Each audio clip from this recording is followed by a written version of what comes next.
Aquí continuamos, el mediodía, en la radio, en directo, en Ahora Marbella Radio, Radio Marbella 107.6 FM. Ya saben que estamos desde las 11 de la mañana hasta rondar la 1 de la tarde. Esa hora, sobre la 1 de la tarde aproximadamente, pues se escucha el rugir de los motores del camión de la amplia familia de Alta Fidelidad, que estará también en la radio hasta rondar las 2 de la tarde. Se acercan unas fechas señaladas. 1 de noviembre. Con esto de la implantación de otras culturas, ¿verdad? Pues el día 31 de octubre se celebra Halloween. Bien, que esa es una cultura que nos llega desde Irlanda, que me parece muy bien. Y además que está fantástico y todo es respetable por aquello de que convivimos más de 150 culturas aquí en nuestro municipio. Pero sin duda alguna, la tradición más fervorosa y sobre todo la más arraigada en nuestro país es el Día de Todos los Santos. El día 1 de noviembre, en el momento en que estamos recordando a los seres que ya no están con nosotros, a los seres queridos de nuestras familias, amigos que ya no están con nosotros, el día 1 de noviembre. Es el día en que se llenan los cementerios para rendir homenaje y culto a nuestros seres queridos. Los cementerios se engalanan con flores, infinidad de flores. Pero ¿saben ustedes una cosa? Que el hombre siempre ha estado muy unido a las flores desde muy antiguo. Pues lo dicen los salmos, por ejemplo, aunque esto viene de mucho antes. Parece que la primera sepultura en la que se llevaron flores data de hace 10.000 años. 10.000 que se dicen pronto. Y les digo esto porque se acaban de descubrir dos cuevas con sendas necrópolis en las montañas de Israel, donde han aparecido dos restos donde estaban depositados en una alfombra de flores y pertenecían, según los estudios arqueológicos, a una cultura llamada la natufiense. La natufiense era una derivación de neandertal en la Edad de Piedra, y ellos fueron precisamente los que decían que fueron los primeros hombres agricultores que existían en el planeta hace unos 10.000, 13.000 años. Fueron los primeros que ya rendían culto a sus seres que fallecían, adornándolo con flores.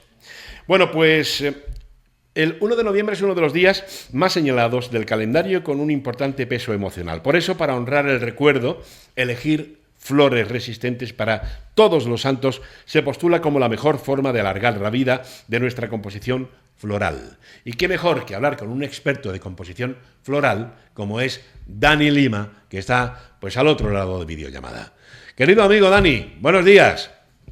Hola, buenos días, ¿qué tal? ¿Cómo estamos? Muy bien, te veo engalanado floralmente, ¿no? Sí, tengo flores ahí de fondo. Sí, oye, que me imagino que estos días para vosotros, tú en concreto, estarás overbooking, estarás a full, ¿no? Estamos, la verdad que estamos ya liados porque están llegando la gente con las jardineras, los pedidos, van llegando las flores hay que prepararlas. La verdad que vamos liados. El fin de semana ya empezaremos a montar flores, para ir guardando. Claro. ¿Sabes? Oye, y ya muchísimos pedidos por teléfono y demás. Recuérdanos el teléfono de la floristería Lima. ¿Cuál es el tuyo? El 651 ¿sí? 98 64 36. Vale, ahí es donde te pueden pedir todo lo que sean de reservas y demás. Hágalo con tiempo, hágalo con tiempo porque luego pasa lo que pasa. Yo me he encontrado muchas veces en las vísperas de Todos los Santos, pasando y a saludar a Dani Lima en su floristería que está en la avenida Nabeul, y bueno, nos hemos dicho de a lo lejos adiós, porque es que no he podido... Adiós de lejos, adiós de lejos. De lejos, adiós. Oye, Dani, vamos a hacer una recomendación, si te parece. Hacemos unas 7 propuestas. Yo te voy a nombrar 7 propuestas de flores resistentes para todos los santos. ¿Te parece? Por ejemplo, el crisantemo. ¿Qué nos puedes hablar del crisantemo? Pues el crisantemo es una flor que es bastante dura. Es su época ahora en noviembre, que por eso dice la gente la flor de los muertos, porque antes, cuando no había tanta variedad de flores, es la flor de la época. Claro. Es dura, es una flor. Perfecto. Hombre, una de las clásicas, los claveles, ¿no? Más se vende, ¿eh? En estos días es la flor que más se vende, el clavel. El clavel. Es además perfecta, ¿no? Para honrar a quienes echamos de menos. Margaritas híbridas. Margaritas de todos colores, la verdad que sí, son flores duras también, son flores que son bastante duras, son de las duras. O sea que podemos también realizar y confeccionar un ramo de margaritas para llevarlo a los diferentes camposantos, ¿no? También se hacen, hay quien hace jardineras solo de margarita o mezcladas con otras flores, mezcladas con claveles, hay de todo un poco. Hay de todo un poco. Dani, el Lysianthus, ¿qué nos puede decir del Lysianthus? Esas más delicadas. Sí, ¿no? Son flores más delicadas, son flores más elegantes, son flores más delicadas. Ajá. ¿Cómo es el Lysianthus? ¿Cómo lo puedes describir? ¿Cómo el es? Lysianthus es una vara finita que ¿Sí? tiene muchas florecitas. Sí. Y da el aspecto de una rosa, sin ser una rosa. Da el aspecto de una blanco, rosa. La hay rosa, la hay morado. Qué bien, qué bueno. Hombre, el gladiolo. El gladiolo es una flor que acompaña bastante en las jardineras en Los Santos. Una flor que se utiliza bastante. El solidago. El solidago es una flor de relleno, es una flor amarilla, pequeñita, son unas pelotitas y es de relleno. Ajá. Eso que parece como un plumero, ¿verdad? No es esa. ¿No? Parecido a la paniculata, a la flor que dice la gente el pellanovio, parecido, sí, pero en amarillo. Vale. Ya sé cuál es. La que parece un plumero con muchas bolitas amarillas es el limonium, ¿no? Es así, ¿no? El limonio. Sí. Esa es, no la que yo me refiero, ¿no? Sí. La de que parece un plumero, ¿verdad? Y además se le llama la siempreviva. Esa es el estati, esa es otra. ¿Esa es el estati? Esa es otra flor. Ajá. Se llama statis. Y también son flores resistentes, ¿no? Esa es dura, esa es bastante dura. Ajá, esas perfecto. son flores de relleno y son bastante duras. Dani, tú qué sueles, o mejor dicho, los clientes de la floristería Lima, ¿qué productos suelen pedirte más? ¿Qué flores suelen pedirte más? Y otra pregunta, porque te voy a dejar, que yo sé que estás muy liado y no quiero molestarte mucho. Yo primero agradecerte que hayas dejado un momentito para estar con nosotros aquí en la Hora Marbella Radio. Oye, que te digo yo, ¿qué es el producto que más sale? Y sobre todo, si también te están pidiendo muchas personas macetas en vez de ramos de flores. No, la verdad que macetas no. Lo que sí hay mucha gente que lleva años que están poniendo en vez de flores frescas artificiales. Yo llevo ya bastantes días haciendo jardineras artificiales. Jardineras artificiales. Ajá. Ahora, ya las jardineras artificiales no eran como las de antes, que se veía a leguas, ¿no? Ahora son de una estructura y un diseño espectacular, ¿eh? Son preciosas. Aparte, yo la flor de tela que tengo aquí en la tienda son buenas, son flores buenas, no es la flor de los chinos. Vale. ¿Sabes? Ya te digo. Se nota, además que se nota de lejos, se nota en el color, en el tacto, en todo. Totalmente. Pues si quieren diseños y quieren ver la profesionalidad en cuanto a ornamentación floral, no lo olviden, tienen una cita en Floristería Lima. Por cierto, Dani, ¿a qué hora abrís y a qué hora cerráis? ¿De qué hora normalmente abrimos de 9 a 2 y por la tarde de 5 a 8. Lo único que la Semana de los Santos sí estaremos abiertos todos los días. Ajá, perfecto. ¿Sabes? Que oye, 30, 31, estaremos abiertos todos los días, todo el día entero. Desde las 7 de la mañana. Casi. Que yo ya te he dado los buenos días esta mañana a las 7:30 de la mañana. Sí, además que no me he dado cuenta luego que eras tú. Es que a las 7:30 de la mañana, a esa hora, nadie se puede dar cuenta, estamos todos recién levantados. Las calles todavía no están puestas. No están puestas, las ponemos nosotros, el paso de cebra, los semáforos los ponemos nosotros, los escaparates, en fin. Oye, Dani, un abrazo. Querido amigo. Un abrazo. Muchísimas gracias. Un abrazo, Dani. Gracias. A ti. Hasta luego. Hasta luego, Rey.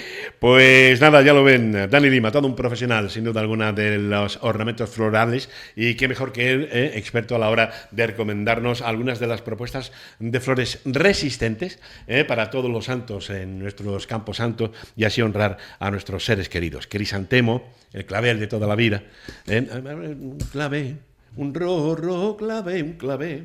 La margarita, la Lysianthus, el gladiolo, el solidago y el limonium son algunas de las alternativas que podemos tener y que se van a embellecer a lo largo de estos días y más en concreto el día 1 de noviembre, el día de la festividad de Todos los Santos.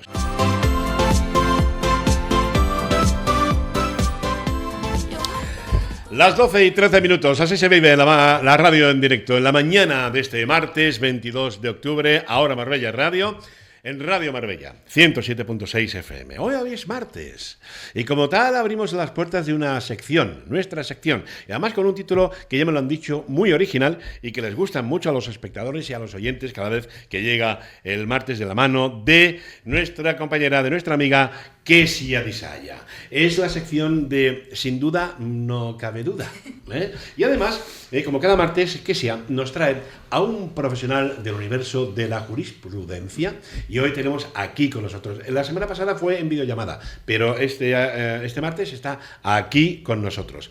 Kesia, buenos días. Buenos días, Jesús. ¿Qué tal la semana? ¿Cómo ha ido? Fenomenal. Sí, ¿no? Fenomenal. Un poquito Perfecto. de todo. Pues yo me voy a dejar de hablar, ¿eh? Así que este es tu espacio. Preséntanos a nuestro amigo, preséntanos a un profesional y a tu invitado. Pues aquí tenemos al gran Salvador Guerrero Palomar. Un auténtico, de verdad, yo es que lo digo siempre desde que lo conocí. Un referente. Un referente de la justicia. Maravilloso, y es que es un todoterreno, es un abogado especialista en Derecho Procesal, Civil, Penal, Concursal, socio del despacho de abogados Guerrero Abogados, representante de la abogacía española en el Criminal Law Comité, no sé si lo he pronunciado bien, que de los nervios, del Consejo de la Abogacía Europea, abogado habilitado para ejercer ante la Corte Penal Internacional, ¿no?, la CPI, y experto designado por el Consejo General de la Abogacía Europea, no sé si lo he dicho bien, en varios proyectos de investigación financiados por la Comisión Europea y desarrollados por la Fundación de la Abogacía Europea. Que digo una cosa, que sea, que si empezamos a tirar de currículum de don Salvador Guerrero, es que no podemos quedarnos aquí hasta dentro de 3 días. Por eso tengo que resumir un poquito porque Sí, vamos con la entrevista. es lo que nos pasa. Vamos a ver un poquito de todo, vamos a adentrarnos en su maravillosa profesión o profesiones, porque también es docente de Derecho Procesal. Y hay un montón de cositas interesantes ahí. También vamos a hablar sobre la presunción de inocencia, la duda de un espectador que igual nos estás viendo, pues traigo una sorpresita muy interesante. Va a ser resulta por este grandísimo abogado. Comenzamos. Bienvenido, Salvador, ¿cómo estás? Bienvenido a vosotros también, muchísimas gracias por tu cariñosa presentación, Es exagerada por otra parte, desde luego. Que Nada, simplemente son muchos años de profesión, un gran amor que tengo por el derecho, además de mi trabajo, es mi pasión, y nada, bueno, pues cosas que he tenido la suerte de poder hacer, ¿no? Porque también hace falta tener la suerte de estar en el momento justo, en el sitio también, adecuado para el efecto mariposa para poder acceder a determinados puestos, a determinados trabajos que, bueno, que también ese puntito de suerte es necesario en la vida. Y yo lo he tenido, la verdad. Y es que eres un auténtico experto, y no es que lo diga por decir, llevas ejerciendo la abogacía desde el año 2000. 24 años ante los tribunales. ¿Podrías compartir con nosotros cómo te sentiste la primera vez que pisaste un juzgado, que estuviste allí, y qué consejo le darías a los abogados que van a llevar su primer caso y están preparando la defensa? La primera vez que estuve en un tribunal fue en un juzgado de lo social. Luego ya no he vuelto a hacer nada más en el derecho laboral. En Granada. Todavía no estaba colegiado, pero en lo social, pues en determinados procedimientos puedes actuar como hombre bueno, se llama, sin necesidad de estar colegiado como abogado. Y lo que sentí fue una gran responsabilidad, ¿no? Y eso lo sigo sintiendo todavía. Sí. Yo todavía, cada vez que entro en una sala de vistas, pues como se dice, ¿no?, el estómago, vuelan algunas mariposas. Todavía sientes una cierta tensión y te pones un pelín nervioso. Claro, yo creo que es bueno en todo caso, porque si no, el dar todo por hecho o en fin, el ir demasiado relajado, creo que no sería bueno. Así que yo sigo sintiendo todavía ese pellizco cada vez que me pongo la toga y entro en una sala de vistas. Y en cuanto al consejo que le daría a los abogados jóvenes, como a cualquier abogado, bueno, pues trabajo y preparación del caso. El mejor abogado del caso no es el que más años tiene, no es el que más prestigio en el papel tiene, sino es el que mejor se lo sabe.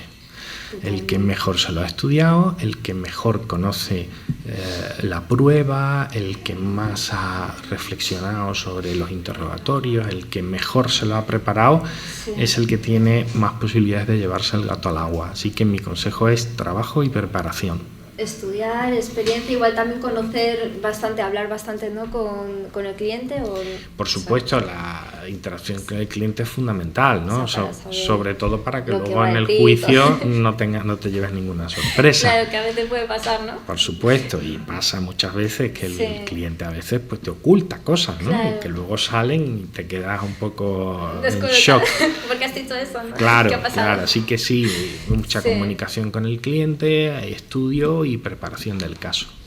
Vale, y hablando de eso, de que a veces todos podemos hablar y meter la pata porque es humanos, por la boca muere el pez, ¿no? Entonces, ¿algún consejo para esas personas que igual están mirándonos ahora y están temblando, están diciendo, por favor, Salvador, sálvame, que voy a tener el juicio mañana, pasado mañana? ¿Y qué es lo que... ¿Existen formas de actuar? Por ejemplo, a veces los nervios se te puede escapar lágrimas y empezar a llorar. A veces puede pasar, ¿no? O hablar, a veces decimos cosas que van en nuestra contra, que aumenten considerablemente las posibilidades de perder un juicio. Yo diría que quien se va a enfrentar a un juicio tiene que ponerse en manos de su abogado. Claro. Tiene que contarle todo a su abogado. Además, los abogados tenemos deber de confidencialidad y de secreto profesional. No podemos desvelar lo que el cliente nos cuente. Claro. Y hacer caso a su abogado. Hay gente que no le hace caso a su abogado. Yo, incluso a mí, yo me he pasado muchas veces que le he dicho al cliente, acógete a tu derecho a no declarar. Y el cliente ha acogido y ha declarado, por ejemplo, ¿no? Bueno, el consejo para alguien que se va a enfrentar a un juicio, que se ponga en manos de su abogado, que confíe en su abogado y que le haga caso. Y luego, en cuanto a la actitud, pues yo lo que siempre le digo a los clientes es que sean espontáneos.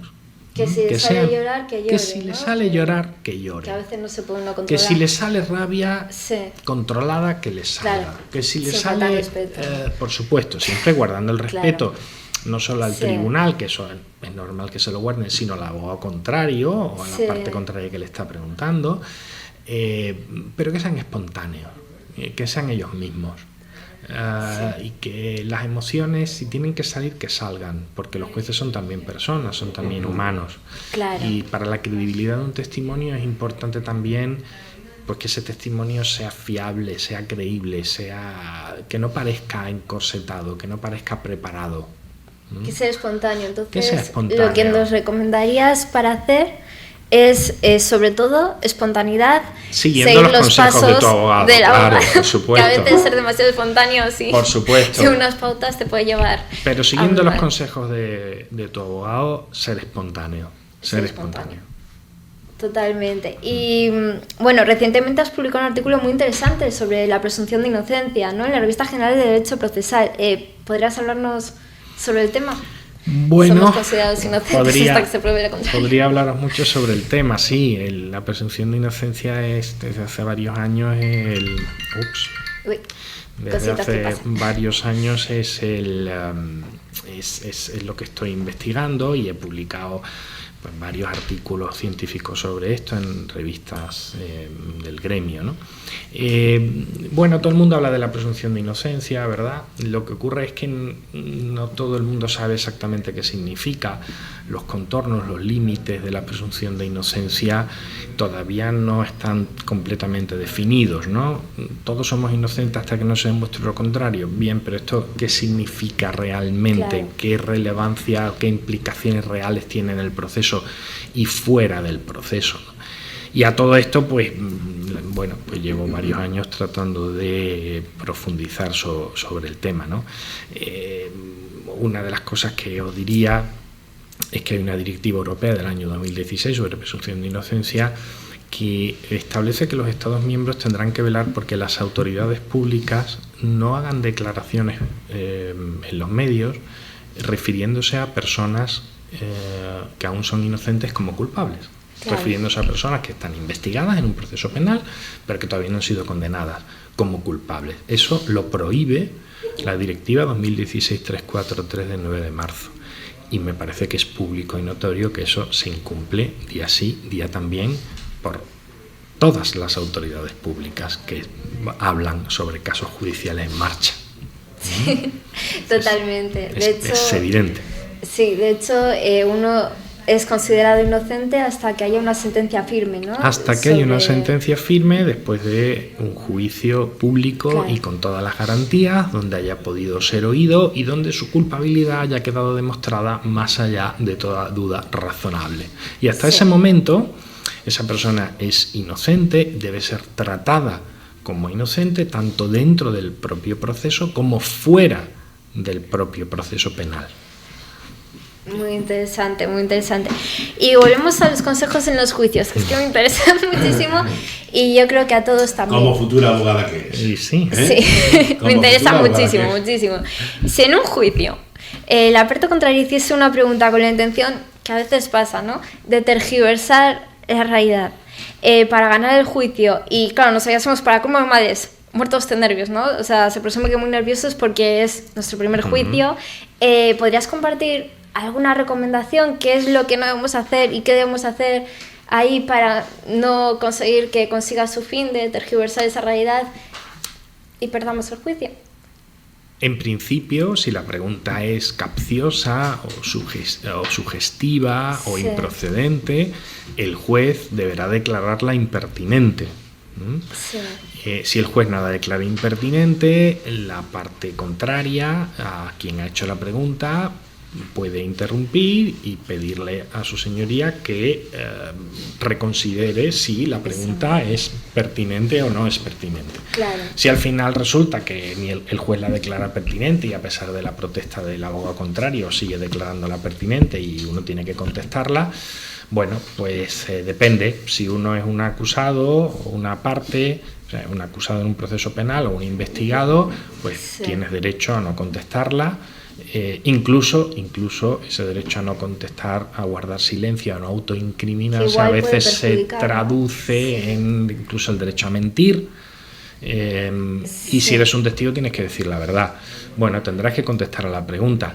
¿Qué sucede muchas veces con los testigos o con los que son interrogados? Que a veces se precipitan al contestar. Es decir, yo siempre aconsejo a quien tiene que declarar, antes de contestar, escucha la pregunta entera. Porque hay muchas veces que las preguntas son largas y a mitad de la pregunta el testigo ya está contestando y a veces está contestando algo que no es lo que le están preguntando o si está metiendo la pata. Primero, escuchar la pregunta entera, entender la pregunta, si no se entiende la pregunta, si no has entendido lo que te pregunta, porque muchas veces utilizamos un lenguaje quizás de excesivo técnico. Si no se entiende la pregunta, pues uno dice, perdón, ¿me puedes repetir la pregunta? O perdón, no entiendo lo que me está preguntando. Ser astuto. Y una vez que has entendido la pregunta, pues contestarla.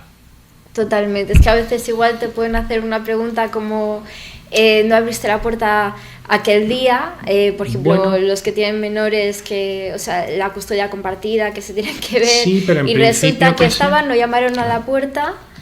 Y entonces hay juegos, preguntas trampa, eso me refiero. Preguntas trampa es labor del magistrado que está dirigiendo el juicio o el interrogatorio, es labor del magistrado evitarlas. Y es también labor del abogado contrario poner de manifiesto cuando es una pregunta trampa. Si a pesar de eso pues la pregunta se formula y es declarada pertinente, pues hay que contestarla. Muy interesante, muy interesante. ¿Cuánto tiempo nos queda para saber? 2 preguntas más. 2 preguntas más. Vale. Bueno, pues nuestro querido seguidor va a ver aquí la solución a esa duda para que ya no le vuelva a perturbar. Vamos, un seguidor de la sección pues se puso en contacto conmigo para solicitarme que responda a su duda legal en directo, y aquí tenemos a un gran profesional. Bueno. Y eso es evidente, no cabe duda de ello. Y quién mejor que tú, pues especialista en derecho procesal, civil, penal y concursal para responderla. ¿Podrías ofrecer la orientación? La duda es la siguiente.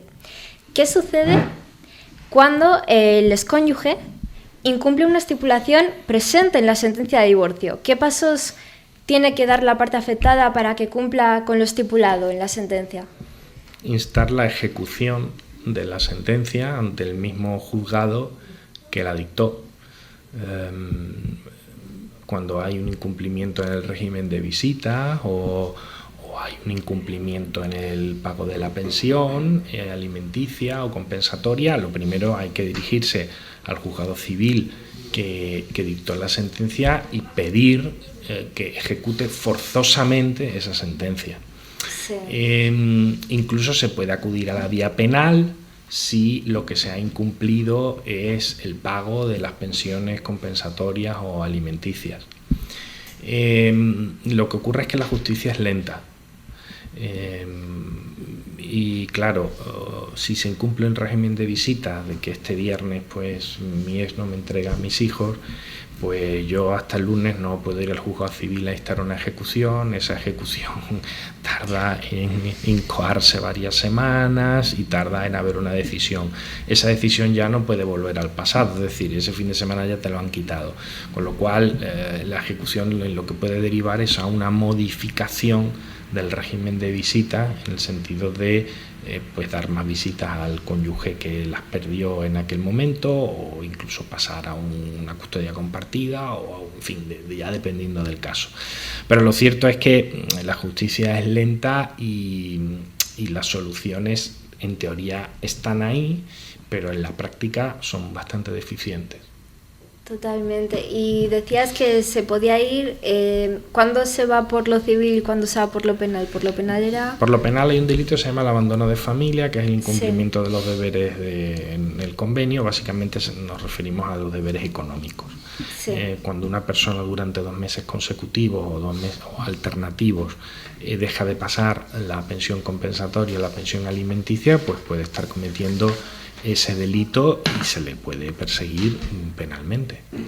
Totalmente. Y no sé desde vuestras casas, pero es que yo me quedo con unas ganas de hacerle mil millones de trillones de preguntas más, porque es que habla también, lo expresa todo de una forma tan sencilla que no nos ha dejado duda sobre nada del planteado aquí. Y no nos tenemos que preocupar porque haya llegado el fin de esta maravillosa entrevista, de este gran aporte que hemos recibido gracias a Salvador, porque podemos encontrar a este gran profesional en Guerrero Abogados, un fantástico despacho fundado en 1979 de toda la vida, de aquí, de Marbella, que lleva una variedad de áreas del derecho pues bastante notables, con notable profesionalidad, experiencia y entrega.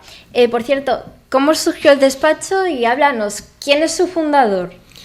El despacho lo fundó mi padre, que todavía sigue trabajando en el año 79. Mi padre, está mal que yo lo diga, ¿no? Pero es una persona con un gran mérito en la vida. Él dejó de trabajar dejó de estudiar muy joven, con 11 años, tuvo que dejar la escuela. Mi abuelo era guarda forestal, pero bueno, era una familia humilde, eran muchos hermanos, entonces estudiaba a distancia, hizo el bachillerato a distancia, luego hizo una carrera de magisterio, terminó magisterio, sacó las oposiciones a maestro, y mientras estaba estudiando como maestro, pues empezó a estudiar Derecho por la UNED, la primera promoción de la UNED. Yo siempre tengo el recuerdo que a partir de las 8 de la tarde, cuando yo era muy pequeñito, teníamos una casa pequeña y yo no podía jugar ni hacer ruido en mi casa, porque mi padre se ponía a estudiar. Y eso a mí se me ha quedado grabado a fuego como un ejemplo de superación y de sacrificio y de ambición profesional. Terminó la carrera, empezó a estudiar oposiciones a inspector de Hacienda y unos amigos suyos le dejaron un despachito, una habitación que tenían en su despacho. Y un día, Salvador, ¿puedes atender a este cliente que a mí no me da tiempo? Otro día, Salvador, ¿podías hacer este escritillo que es que voy mal? Y bueno, poco a poco, pues el hombre dejó las oposiciones y empezó a ejercer. Y empezó pues entonces él solo en un despacho pequeñito y bueno, pues ahora pues somos un despacho varía depende de la época, entre 13 y 16, 17 personas, entre abogados, personal auxiliar, economistas. Y bueno, podemos decir que tenemos un despacho consolidado en la ciudad durante todo este tiempo y espero que mucho más. Desde el 79 hasta ahora, no podemos imaginar. Digo una cosa, que podemos traer a Salvador Guerrero otro día también. Sí. Totalmente. Totalmente. Demasiado interesante. Podemos hacer una disección de diferentes preguntas en las diferentes partes que podemos tener en esta sección, sin duda. Sí. Pues ambos, Kesia, muchísimas gracias por esta sección que siempre nos traes. Gracias a ti, Jesús. Sin duda no cabe duda, Kesia Bisaya y Salvador Guerrero, ¿qué te voy a decir a ti? Que vengas y esta es tu casa, cuando tú quieras y te sientes aquí con nosotros y pases un rato agradable. Por cierto, 2 segundos. Si no hubieses sido abogado, ¿qué te hubiera gustado ser? Profesor. Yo soy profesor también de la universidad y muchas veces no tengo muy claro si soy un abogado que también es profesor universitario o si soy un profesor universitario que también es abogado. No lo tengo claro. Monta tanto. Excelente profesor, que yo fui alumna suya. Muchísimas gracias a los dos. A vosotros. Gracias, recta final, 1:25 minutos en Ahora Marbella Radio. Todavía nos queda un invitado más para hablar en otra de las secciones que tenemos aquí en este programa.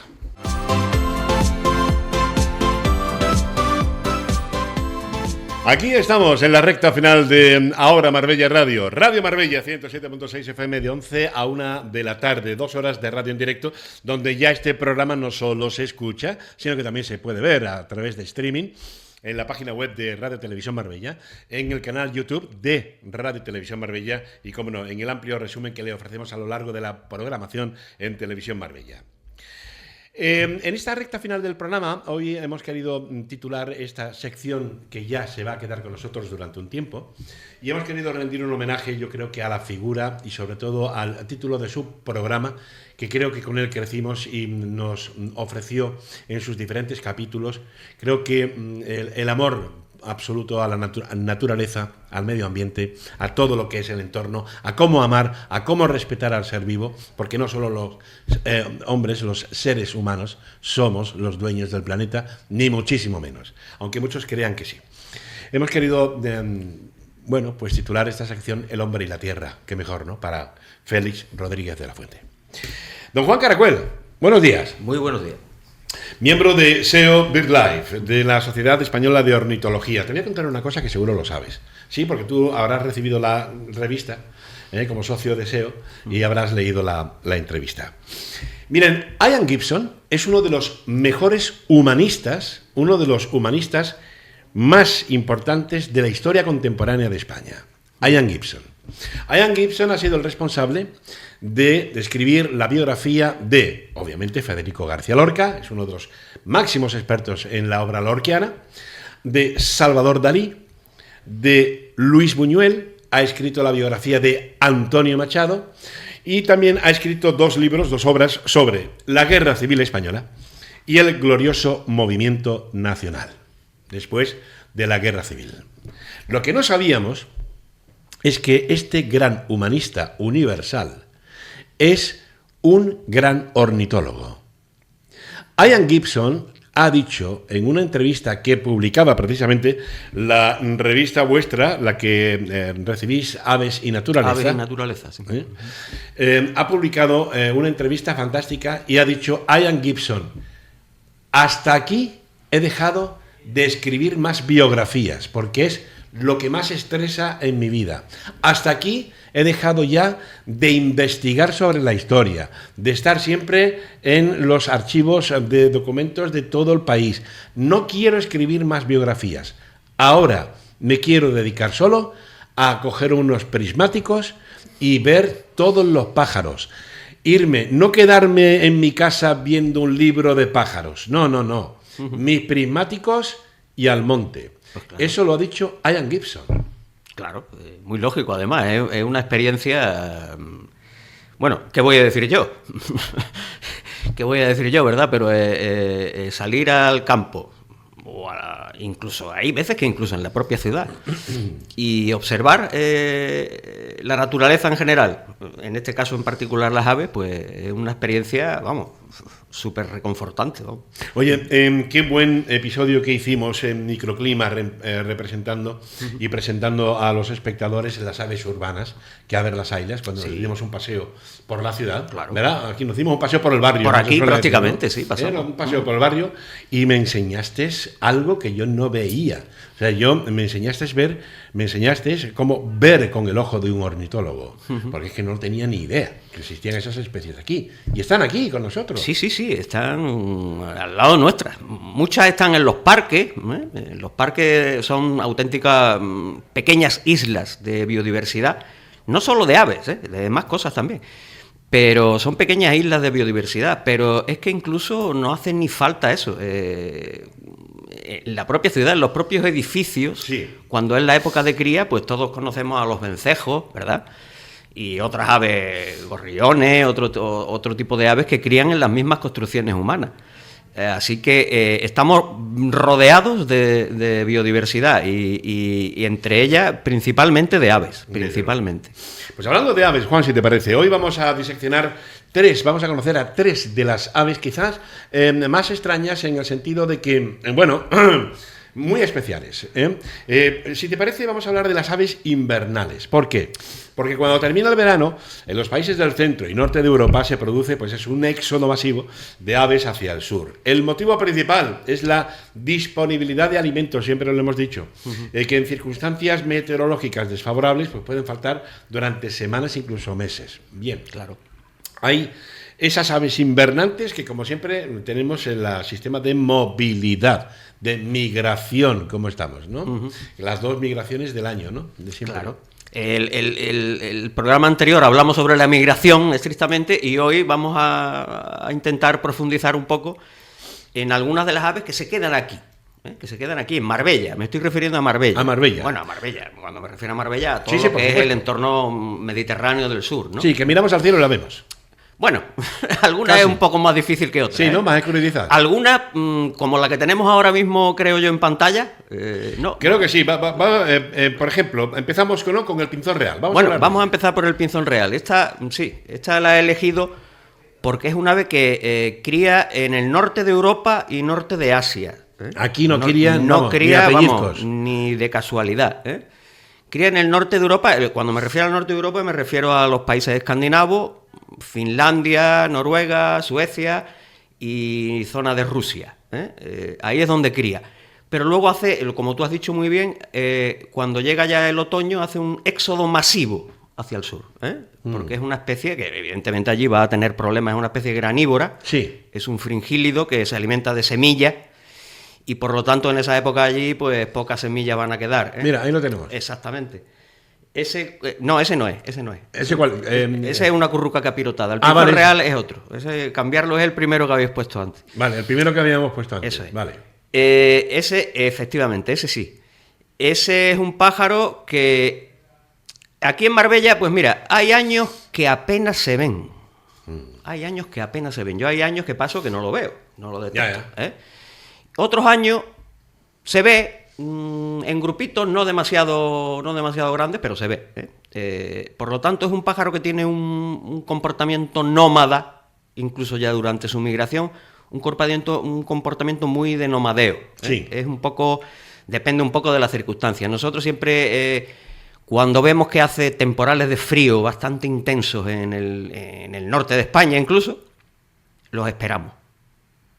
Sí, porque ya sabéis más o menos la fecha. Claro, cuando hacen unos temporales de frío intensos y prolongados en el tiempo, allá por el mes de diciembre a lo mejor, decimos, uy, cuidado que pueden venir pinzones reales y otras especies que tienen ese tipo de comportamiento. Son invernantes, pero se mueven un poco dependiendo un poco de las condiciones climáticas y de la disponibilidad de alimentos. Claro. El pinzón tiene un plumaje precioso. Ese es alucinante, sí, es un pájaro muy bonito. Ese está ya prácticamente en plumaje nupcial, que es el más difícil de ver aquí, porque ese concretamente está fotografiado ya prácticamente a finales de marzo. Posiblemente sea un ejemplar que pasó el invierno en el norte de África y que ya venía, que vuelve ahora venía ya un poco hacia el norte, posiblemente porque ya tiene un plumaje prácticamente nupcial. Cuando es en invierno, más en invierno tiene un plumaje un poco más apagado, un poco más opaco, pero de todas formas es un pájaro bastante buscado por los observadores de aves por eso, porque no son muy abundantes aquí. Cuidado, que en el norte de España, la zona, pero muy al norte, sobre todo en la zona de Euskadi, Cantabria, Navarra, en toda esa zona de ahí, es un invernante bastante común y puede llegar a formar dormideros de miles de ejemplares, pero miles, incluso yo creo que de cientos de miles. No me digas. Sí. O sea, tiene que ser un espectáculo. Es un espectáculo. ¿No? Verlo de llegar a esos lugares es realmente espectacular. Eso por lo que cuentan los ornitólogos de por allí, que yo no los he llegado a ver. Qué bueno. Bueno, pues ahora tenemos a otra, miren, qué simpática que tengo detrás de mí. Y además, qué pispireta, ¿verdad? Tiene pinta de pispireta. Es una zorzal. Es un zorzal común. Es el típico zorzal común, un pájaro bastante conocido, creo yo, a nivel popular, ¿no? Porque es un pájaro que ha sido cazado con bastante intensidad de siempre, ¿no? Ha sido consumido por el ser humano, eso es así. Y es un pájaro que sí cría en España, ¿eh? El que hemos visto antes, el pinzón real, ya os digo que es en el muy al norte. Ni a pellizco cría. Vamos, ni de casualidad. Pero sí cría, pero tampoco es un reproductor muy abundante, ¿eh? Va aumentando su densidad de cría según vamos subiendo en latitud, ¿eh? También cría en el norte, ¿no? En el norte de España. En algunos puntos montañosos del sur, sí, también se ven algunos, pero siempre son cosas muy puntuales y muy poquita cosa, ¿vale? Aquí tampoco, aquí nunca. Sin embargo, aquí sí es un invernante bastante común. En los últimos años yo noto que es menos común que hace unas décadas. Es una especie que para mí, a mi entender, por lo menos por aquí, por la zona, se está volviendo un poquito más escasa. Pero sigue siendo común, ¿no? Es una especie bastante que lo podemos ver pues prácticamente en cualquier sitio, ¿eh? Se alimenta mucho, por ejemplo, le encantan las aceitunas. Como a muchos pájaros, a la mayoría de los pájaros le encantan. Toma, pero el zorzal... Y como cualquier ser humano cuando llega a la hora del tentempié. Exactamente. Pero es un gran consumidor de aceituna. Prácticamente todos los pájaros lo son. Y cuando digo aceituna, si no tenemos... Hoy en día aquí ya no quedan muchos olivares, ¿no? Prácticamente ninguno en explotación. Pero también se alimentan de los frutos del acebuche, que es el olivo silvestre, digámoslo así, ¿no? Y de otras muchas plantas, ¿no? Aparte de comer insectos, tiene una dieta omnívora. Ah, qué bueno. Pues el zorzal común, otra de las especies que cría más en la mitad norte, ¿no? La parte norte de España. Zorzal común. Y ahora sí, vamos con el que tenemos, que lo pusimos anteriormente, con esa caperuza que le caracteriza, por eso es la capirotada, el capirote de la curruca. Una curruca que también tiene un plumaje precioso, ¿eh? Esa sí que cría con nosotros, ¿no? Sí, esa cría aquí en Marbella de forma regular. No es un pájaro muy abundante en cría, porque siempre busca lugares bastante umbríos, lo que son la cercanía de los arroyos, ¿vale? En parques también se encuentra, porque ahí encuentra, digamos, un hábitat más o menos parecido, zonas con bastante humedad. Y ahí sí cría, y cría, se puede decir que en buen número. Pero luego durante la invernada es brutal la cantidad de curruca capirotada que hay. Esto es debido principalmente a que es una ave muy común, tanto en España, mientras más al norte más, como en el resto de Europa, es una ave muy común, y aparte de eso, tiene preferencia por invernar en zonas con piso bioclimático termomediterráneo, que es el que tenemos aquí en Marbella y en toda lo que es la costa mediterránea. Entonces, claro, es un pájaro que aquí yo lo considero de los 3, 4, 5 como mucho más abundantes en invierno. Hay que decir que en invierno, en términos generales, hay más pájaros aquí en Marbella que el resto del año, ¿eh? Eso hay que decirlo. Más aves en general, por ejemplo. Incluso si ya nos metemos en aves marinas, ni te cuento. Porque en verano las gaviotas que se ven son prácticamente las que tenemos por aquí por la ciudad. Pero ahora llegan muchas Muchas, muchísimos miles. Y otras especies y muchas otras especies, por supuesto. Claro. Entonces, en términos numéricos de ejemplares, en invierno hay mucha más aves aquí en Marbella que en el resto del año. Oye, a lo mejor me puedo equivocar, compañeros, pero en el momento en que habéis lanzado desde realización una de las fotos de la curruca capirotada, creo que tenemos otra clase también. Sí, tenemos dos, ¿no? Claro. Vale, perfecto, eso es lo que yo quería. La que hemos visto anteriormente porque tiene la caperuza marrón. Es una hembra. Es hembra. Tiene ese dimorfismo sexual que permite... permite detectar inmediatamente si es macho o hembra. La hembra tiene el capirote de color castaño, el macho, que es el que está ahora, lo tiene negro. Ahí es ineludible que damos con el sexo del ave.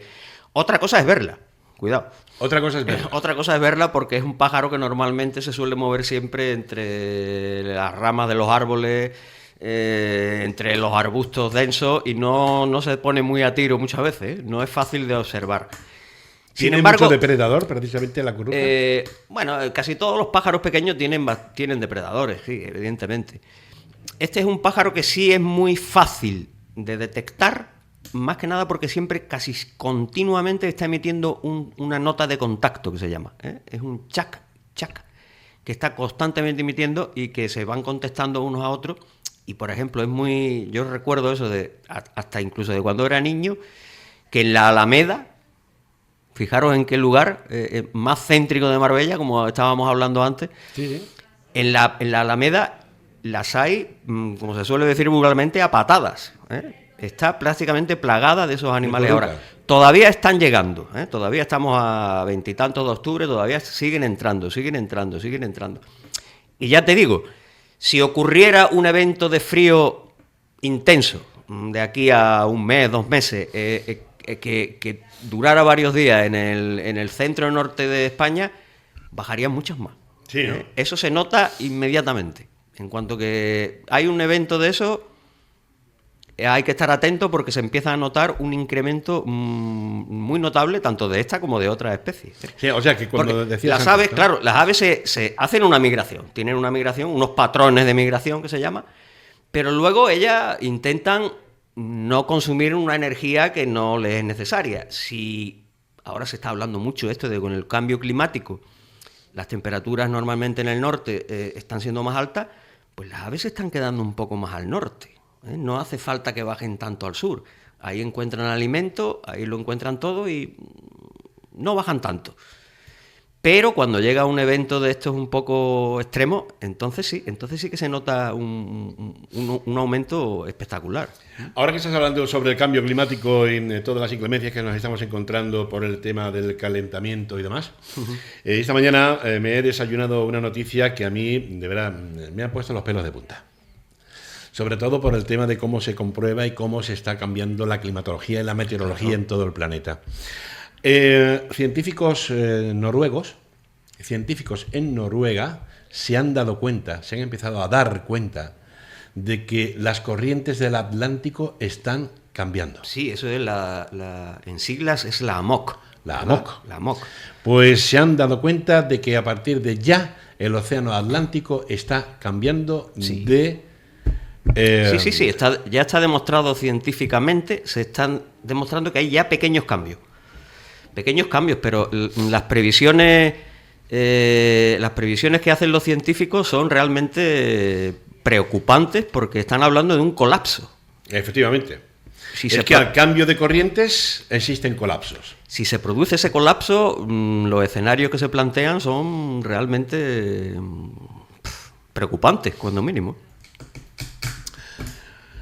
Que nos puede tener una época de glaciación aquí en Andalucía, aunque no se lo crean, que podemos tenerlo. En una zona de desertización, donde estamos con la expansión de altas temperaturas, con un cambio de corrientes, por ejemplo, en el océano Atlántico, aquí podemos tener una glaciación de mírame y no me toques.